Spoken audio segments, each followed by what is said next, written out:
मोहनदास करमचंद गांधी का जन्म पश्चिमी भारत में वर्तमान गुजरात के एक तटीय नगर पोरबंदर नामक स्थान पर 2 अक्टूबर सन 1869 को हुआ था। उनके पिता करमचंद गांधी सनातन धर्म की तेली वैश्य जाति से संबंध रखते थे और ब्रिटिश राज के समय काठियावाड़ की एक छोटी सी रियासत पोरबंदर के दीवान अर्थात प्रधानमंत्री थे। गुजराती भाषा में गांधी का अर्थ है पंसारी 23, जबकि हिंदी भाषा में गंधी का अर्थ है इत्र फुलेल बेचने वाला, जिसे अंग्रेजी में परफ्यूमर कहा जाता है। 24 उनकी माता पुतलीबाई परनामी वैश्य समुदाय की थीं। पुतलीबाई करमचंद की चौथी पत्नी थी। उनकी पहली 3 पत्नियां प्रसव के समय मर गई थीं।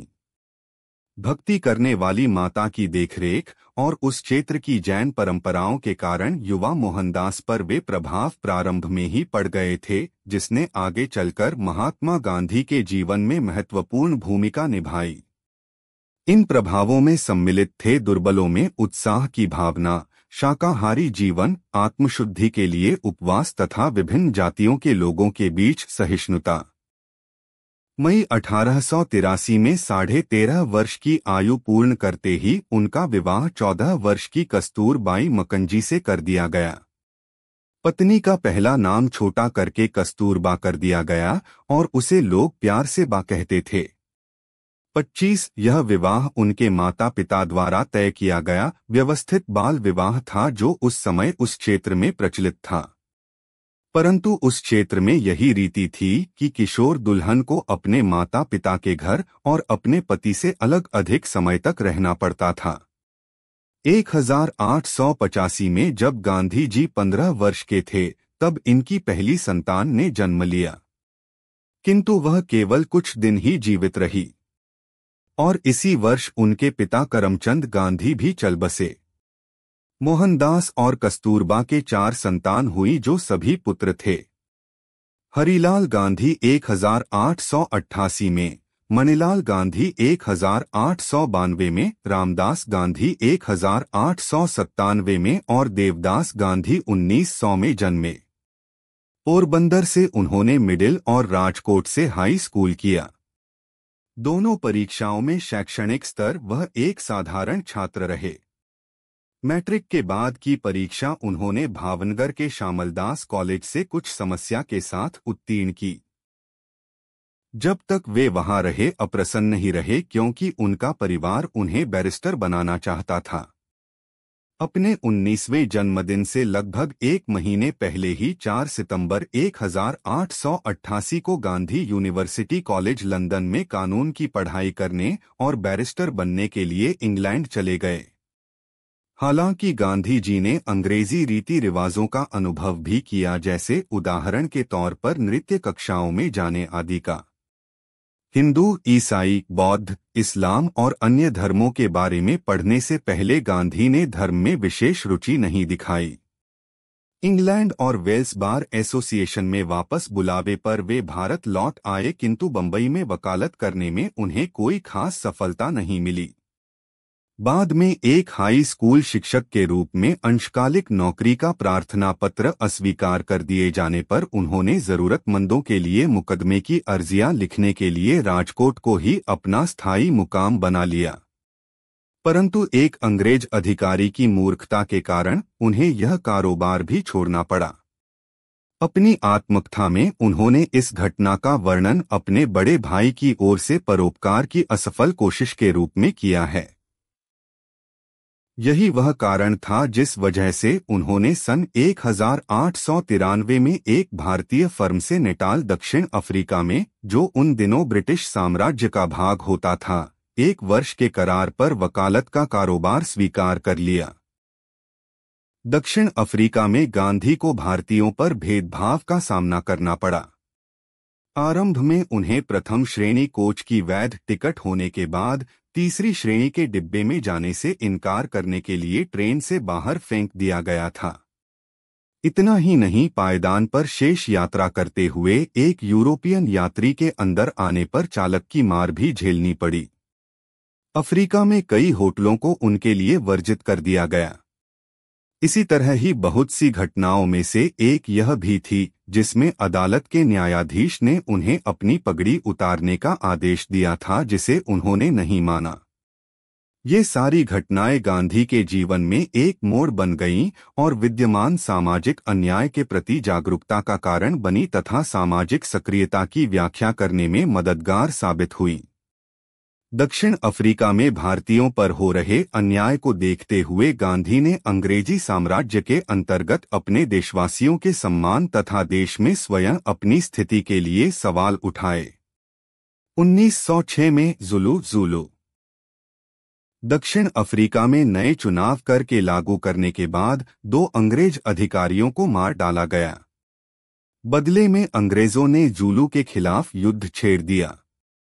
गांधी जी ने भारतीयों को भर्ती करने के लिए ब्रिटिश अधिकारियों को सक्रिय रूप से प्रेरित किया। उनका तर्क था अपनी नागरिकता के दावों को कानूनी जामा पहनाने के लिए भारतीयों को युद्ध प्रयासों में सहयोग देना चाहिए।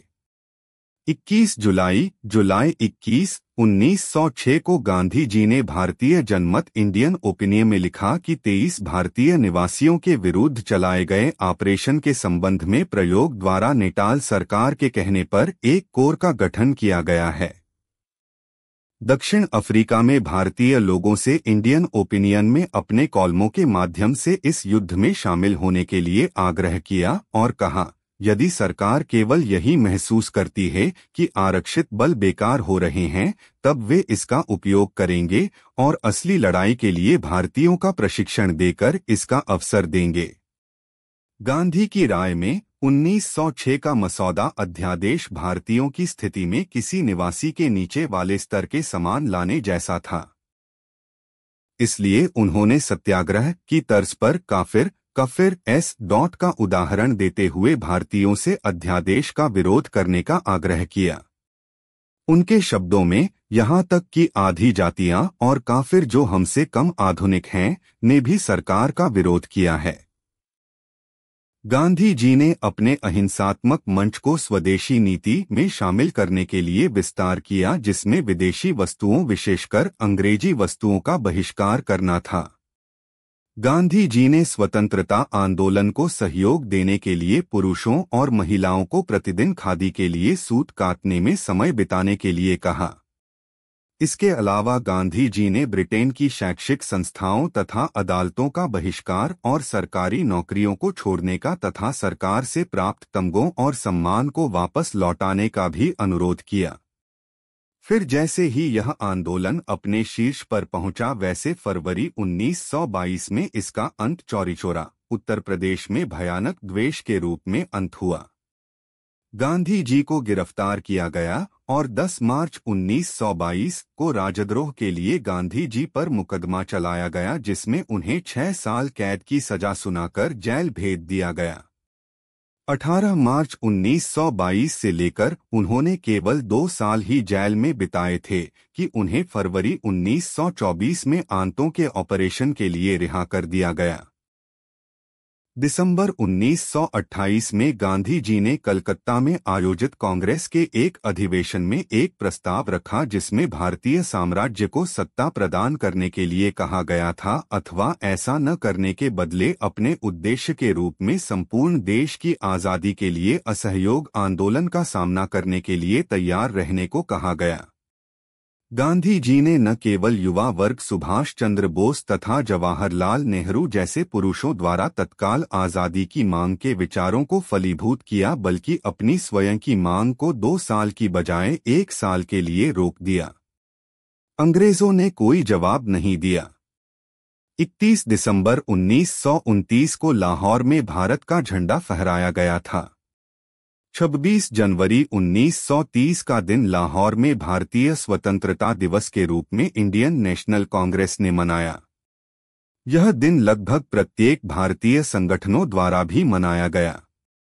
इसके बाद गांधी जी ने मार्च 1930 में नमक पर कर लगाए जाने के विरोध में नया सत्याग्रह चलाया, जिसे 12 मार्च से 6 अप्रैल तक नमक आंदोलन के याद में 400 किलोमीटर 248 मील तक का सफर अहमदाबाद से दांडी, गुजरात तक चलाया गया, ताकि स्वयं नमक उत्पन्न किया जा सके। समुद्र की ओर इस यात्रा में हजारों की संख्या में भारतीयों ने भाग लिया। भारत में अंग्रेजों की पकड़ को विचलित करने वाला यह एक सर्वाधिक सफल आंदोलन था, जिसमें अंग्रेजों ने 80,000 से अधिक लोगों को जेल भेजा। 1932 में दलित नेता और प्रकांड विद्वान डॉ बाबा साहेब अम्बेडकर के चुनाव प्रचार के माध्यम से सरकार ने अछूतों को एक नए संविधान के अंतर्गत अलग निर्वाचन मंजूर कर दिया। इसके विरोध में दलित हितों के विरोधी गांधी जी ने सितंबर 1932 में 6 दिन का अनशन ले लिया। गांधी जी ने इन अछूतों को हरिजन का नाम दिया। 8 मई 1933 को गांधी जी ने हरिजन आंदोलन में मदद करने के लिए आत्मशुद्धिकरण का 21 दिन तक चलने वाला उपवास किया। यह नया अभियान दलितों को पसंद नहीं।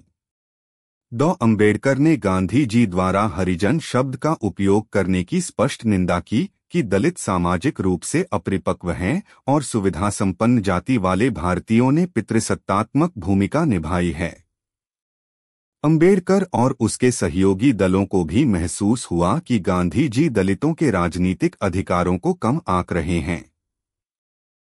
30 जनवरी 1948 गांधी की उस समय नाथूराम गोडसे द्वारा गोली मारकर हत्या कर दी गई, जब वे नई दिल्ली के बिरला हाउस के मैदान में चहलकदमी कर रहे थे। गांधी का हत्यारा नाथूराम गोडसे हिंदू राष्ट्रवादी थे, जिनके कट्टरपंथी हिंदू महासभा के साथ संबंध थे, जिसने गांधी जी को पाकिस्तान को भुगतान करने के मुद्दे को लेकर भारत को कमजोर बनाने के लिए जिम्मेदार ठहराया था।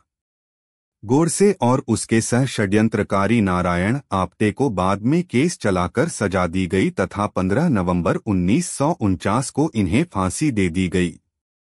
दोस्तों, आपको हमारी वीडियो कैसी लगी आप कमेंट करके हमें ज़रूर बताएं। आपको हमारी वीडियो अच्छी लगी है तो प्लीज़ वीडियो को लाइक ज़रूर करें और ऐसी वीडियो के लिए हमारे चैनल नॉलेज फायर को सब्सक्राइब करें, साथ ही वीडियो को अपने दोस्तों के साथ शेयर करें।